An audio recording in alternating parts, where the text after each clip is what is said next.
Properly skin care করছেন তারপরেও কি স্কিনের ডালনেস কমছে না, তাহলে আপনারা ব্যবহার করতে পারেন আউট অফ বিউটি ব্র্যান্ডের SN2 salicylic and niacinamide serum. বেশ কিছুদিন ধরে আমি এই সিরামটা ব্যবহার করছি আর আমার স্কিনে এই সিরামটা বেশ ভালো স্যুট করেছে। এই সিরামের টেক্সচারটা আমার কাছে একদম ওয়াটারি মনে হয়েছে, একদমই স্টিকি মনে হয়নি, তাই স্কিনে ব্যবহারের পর বেশ লাইট ফিল হয়েছে। স্কিনের অ্যাকনি প্রিভেন্ট করতে স্যালিসাইলিক অ্যাসিড কিন্তু খুবই হেল্পফুল। পাশাপাশি যাদের স্কিনে হাইপার পিগমেন্টেশনের অনেক প্রবলেম আছে এবং স্কিন ডাল হয়ে যাচ্ছে, নায়াসিনামাইড থাকার কারণে তাদের স্কিনের ডালনেস কমে স্কিনটা কিন্তু ব্রাইট করতেও হেল্প করবে। স্কিন কেয়ারের জন্য খুবই ইম্পর্টেন্ট এই দুটো ইনগ্রেডিয়েন্ট যখন আমি একটা সিরামের মধ্যেই পেয়ে যাচ্ছি, তখন এটা কিন্তু অবশ্যই আমার first choice. Out of beauty ব্র্যান্ডের এই সিরামটি কিন্তু সব ধরনের স্কিনের জন্য সুইটেবল। বাংলাদেশি ব্র্যান্ড হওয়া সত্ত্বেও আউট অফ বিউটির এই সিরামটা খুবই প্রিমিয়াম, আপনারা ব্যবহার করলে বুঝতে পারবেন। আর হ্যাঁ, প্রপার স্কিন কেয়ার মানে কিন্তু রেগুলার সানস্ক্রিন ব্যবহার করতে হবে। আমার স্কিন যেহেতু একটু সেন্সিটিভ, আমি ট্রাই করি নায়াসিনামাইড আছে এরকম সানস্ক্রিন ব্যবহার করতে। সানস্ক্রিন দিয়ে স্কিনটা প্রোটেক্টেড থাকলে কিন্তু সিরামের উপকারিতাটা আপনারা তাড়াতাড়ি পেয়ে যাবেন। ইনসে ব্র্যান্ডের লাইট ওয়েট ইউভি সানস্ক্রিন, যেটাতে আছে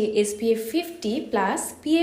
এই সানস্ক্রিনটির মূল উপাদান হিসেবে রয়েছে নায়াসিনামাইড। আমার রেগুলার স্কিন কেয়ারে এখন এই সানস্ক্রিনটি আমার খুবই পছন্দ, কারণ এটা খুব ইজিলি স্কিনের সাথে অ্যাবজর্ব হয়ে যায়। তাই যাদের প্রপার স্কিন কেয়ার করার পরেও স্কিনের ডালনেস কমছে না, অ্যাকনি প্রিভেন্ট হচ্ছে না এবং হাইপার পিগমেন্টেশনও কমছে না, তারা কিন্তু এই দুটো প্রোডাক্ট খুব ইজিলি ইউজ করতে পারেন। প্রাইসটাও কিন্তু থাকছে বেশ অ্যাফোর্ডেবল।